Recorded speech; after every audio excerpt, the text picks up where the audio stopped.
May nagpadala na naman sa atin ng isang kwento ng katatakutan.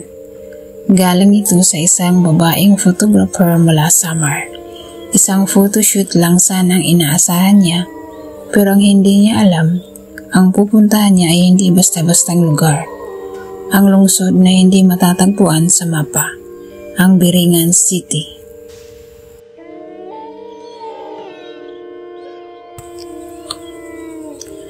Dear Miss Chris, magandang araw po sa inyo. Ako po si Jane, 29 years old. Tubong Katbalogan, Samar. Freelance photographer po ako at madalas akong sumasama sa mga clients sa mga out-of-town events. Hindi ko talaga alam kung maniniwala kayo sa ikukwento ko, pero ako mismo ang naka-experience nito. Hanggang ngayon, parang panaginip lang siya. Pero may ebidensyang naiwan na nagpapatunay na totoo ang lahat. Nangyari ito 2 taon na ang nakalilipas. May tumawag sa akin isang gabi. Hindi ko kilala ang numero, pero maayos ang tono ng babae sa kabilang linya. Sabi niya, nakita raw niya ang portfolio ko online at gusto raw niya akong kunin bilang photographer para sa isang dibo. Gaganapin daw ito sa isang private venue sa may Western Samar. Hindi ko masyadong narinig ang pangalan ng lugar sa unang banggit niya. Parang Biringan raw. Napakunot-no ako. Hindi ba't iyon ang maalamat na lungsod na sinasabing hindi makikita sa mapa? Pero baka narinig ko lang ng mali. Kaya umuuna lang ako. Sabi niya, may mag-aabang sa akin sa terminal ng Kalbayog. Pagdating ko roon kinabukasan, may sumalubong ang lalaki. Nakaitim na polo at dark shades. Hindi nagsasalita masyado. Sabi lang niya, sa venue na tayo pupunta. Sumakay kami sa isang black SUV. Tahimik sa loob. Walang plate number yung sasakyan. Habang tumatakbo kami sa kalsada, napansin kong pumasok kami sa isang parting parang masukal na gubat. Wala na sa mismong highway. Ang weird lang, habang lumalalim kami sa lugar, parang lalong luminaw ang paligid. Hindi na madilim kahit parang gabi na. Pagdating namin, namangha ako. Napakaganda ng lugar. Parang mansyon na ginawang venue ng isang event. Maraming ilaw. May mga taong nakagaon at barong. Pero napansin kong kakaiba ang aura nila. Parang ang perpekto nila. Masyadong makinis ang balat. Parang hindi totoo. May isang babaeng lumapit sa akin. Siguro mga 18 taong gulang. Naka-golden gown. Siya raw si Aluna, ang debutante. Napakaganda niya, pero may kakaiba sa mga mata niya. Parang masyadong malinaw. Kulay abo na may bahid ng asul. Nagsimula na akong kumuha ng mga larawan. Lahat ng anggulo perpekto. Wala akong masabing pangit. Pero habang pinapanood ko ang mga tao, napansin kong wala ni isa man sa kanila ang gumagamit ng cellphone. Wala ring signal sa lugar.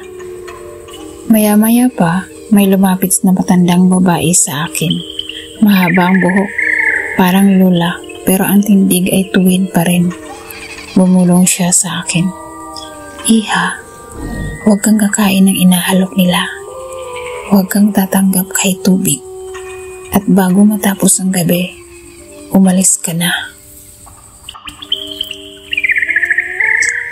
Napapitlag ako.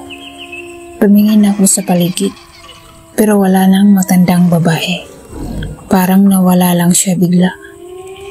Nung oras ng kainan, inalok ako ng pagkain. Mga masasarap na putahe, lechon, seafoods, mga pagkaing bihira mong makita kahit sa mamahaling handaan. Pero naalala ko ang babala ng matanda. Nagkunwari akong busog. Bandang 12:00 ng gabi, biglang nagpatay sindi ang mga ilaw. Tumingin ang lahat sa entablado. Nandoon si Alona, nakatayo at parang may sinasabi sa wikang hindi ko maintindihan. Biglang may apoy na lumitaw sa paligid ng entablado. Pero hindi siya mainit. Kulay asul ang apoy. Lahat ng bisita nakangiti. Pero parang walang mga kaluluwa. Doon ko na napagtanto. Nasa biringan ako. Bigla akong kinilabutan. Dahan-dahan akong umatras. Hinanap ko ang lalaking driver pero hindi ko siya makita. Wala rin cellphone. Wala akong mapagtanungan. Hanggang sa makahanap ako ng backdoor sa venue. Tumakbo ako papalayo kahit madilim. Sa kagubatan ako napadpad. Sugat-sugat ang mga paa ko. Hindi ko alam kung gaano katagal akong tumakbo. Hanggang sa makita ko ang kalsada. Saktong may dumaan ng tricycle. Pinara ko agad at laking gulat ko nang sabihin ng driver, "Miss, anong ginagawa mo rito? Bawal na pumasok dyan.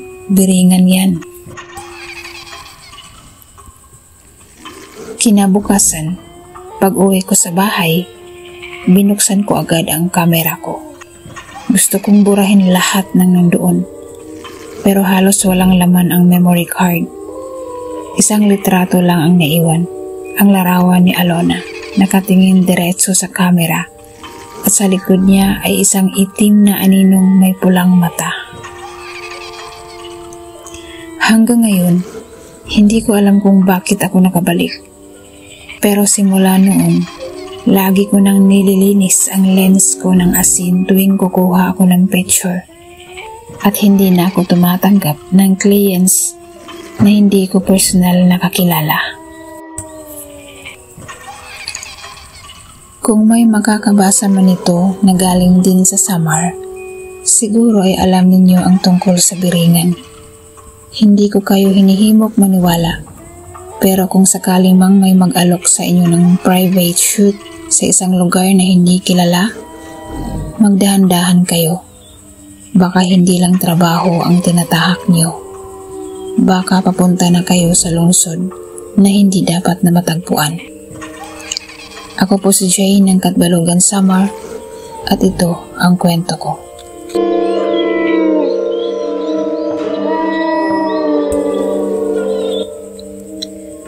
Maraming salamat sa pakikinig ng kwento ngayong gabi.